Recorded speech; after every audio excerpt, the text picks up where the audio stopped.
Em 1986, criaram Highlander, estrelando Christopher Lambert. O filme, que conta a história de um imortal que precisa lutar contra outros imortais para impedir que o maligno Kurgan vença. Apesar de fracassar comercialmente, o filme ganhou um status cult e inspirou uma sequência, Highlander 2. E não tem como falar de Highlander 2, infelizmente, sem falar de confusão. Do enredo confuso. Existem várias versões de Highlander 2, a versão americana, uma versão europeia. Na versão americana dos anos 90, por exemplo, a camada de ozônio está destruída, financia um escudo eletromagnético criado pelo Dr. Alan Neyman. O escudo até que funciona, mas mergulha o planeta em uma escuridão perpétua. E então vemos uma corporação bem gananciosa, liderada por David Blake, que passa a lucrar com aquele escudo. E em 2024, tem esse salto temporal, Connor está envelhecendo e lembra de 500 anos atrás, do planeta natal dos imortais, e lá ele se rebelou contra o general Katana e acabou sendo exilado, indo para a Terra. E no presente, Louise Marcus pertence a um grupo, lidera um grupo que quer derrubar aquele escudo, acreditando que o ozônio se recuperou.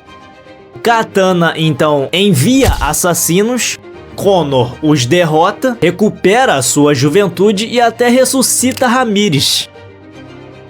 E então ele decapita a Katana e destrói o escudo. Eu confesso que a participação do Connor no filme, pra mim, não é de longe o problema. O problema são as contradições que esse filme 2 trouxe em relação ao filme original. O primeiro filme terminava com Connor sendo o último imortal. E essa sequência destrói essa premissa, porque revela que os imortais, na verdade, eram alienígenas. E ainda meio que mudou, o gênero de fantasia para uma ficção científica meio que distópica.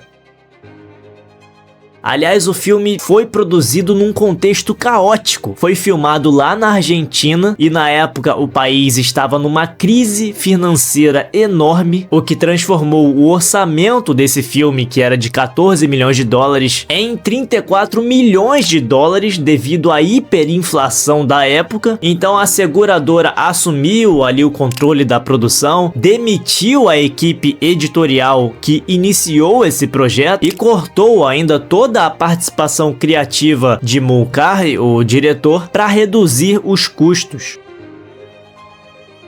Dizem que o diretor, quando assistiu esse filme pela primeira vez, na estreia, ele abandonou o filme logo com 15 minutos, ficou desesperado com o que ele viu.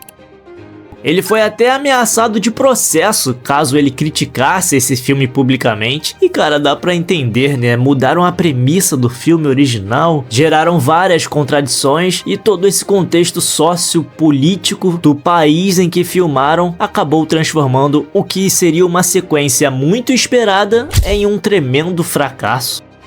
Na Argentina, eles passaram por falta de equipamento cinematográfico, tensões entre a equipe britânica e local, era um contexto também de pós-guerra da Ilha das Malvinas. O filme arrecadou apenas 15 milhões de dólares na época e o crítico Roger Ebert, que é um crítico muito respeitado, chamou esse filme de o mais incompreensível que ele tinha visto e o pior filme de 1991. Os próprios atores admitiram que só fizeram esse filme por conta do dinheiro e odiaram o roteiro. Sean Connery, inclusive, ganhou 3 milhões de dólares só para filmar por 6 dias. Dizem que o Christopher Lambert ficou tão revoltado com o roteiro que ameaçou deixar o filme, abandonar, mas foi forçado a ficar por obrigações contratuais. E uma curiosidade esquisita é que o Christopher Lambert, o ator, ele tem uma visão, e na época já tinha uma visão que não é muito boa, Ele tinha uma certa deficiência. Durante uma cena de luta de espadas, ele quase decepou o polegar direito de Michael Ironside, e ele se recusou a usar espadas falsas, ele queria filmar com espadas de verdade, mas depois desse incidente ele concordou em usar espadas de plástico.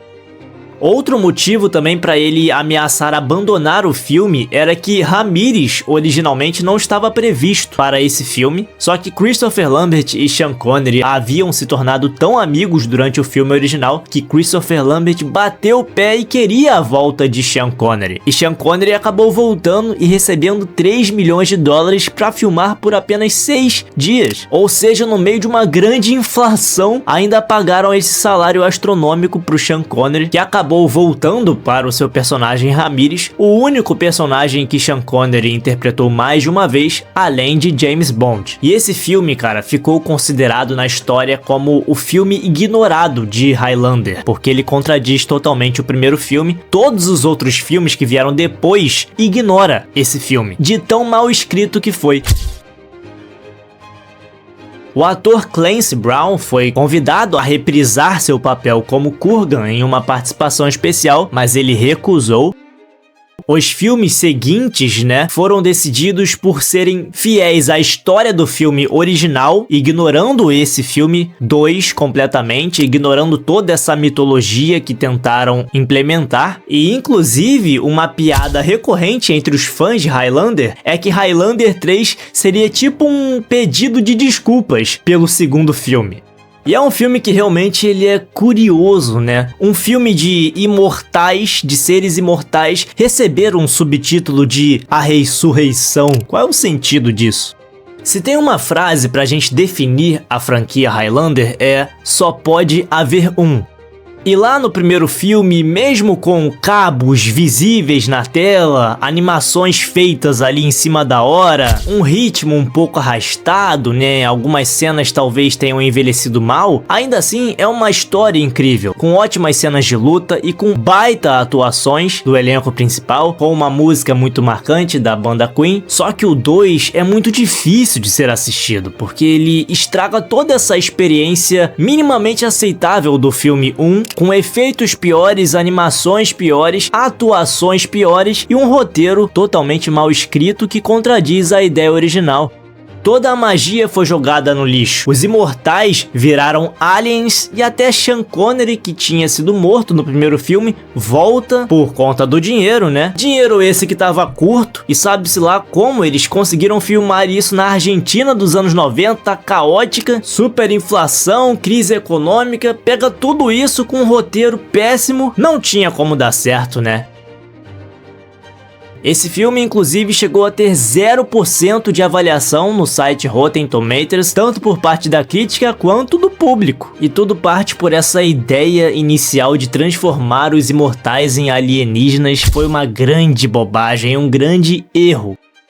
E na minha opinião, a melhor das sequências de Highlander é o terceiro filme, que foi de verdade um pedido de desculpas por tudo isso. Mas eu quero saber a sua opinião, o que você achou de Highlander 2? Você assistiu? Você lembra dessa história maluca que fizeram aqui? Mas qual é a sua opinião? Você gostou? Conta aí pra mim nos comentários. Deixe também o seu like, sua inscrição se você for novo por aqui. Ative também o sininho para não perder os próximos conteúdos e até o próximo vídeo!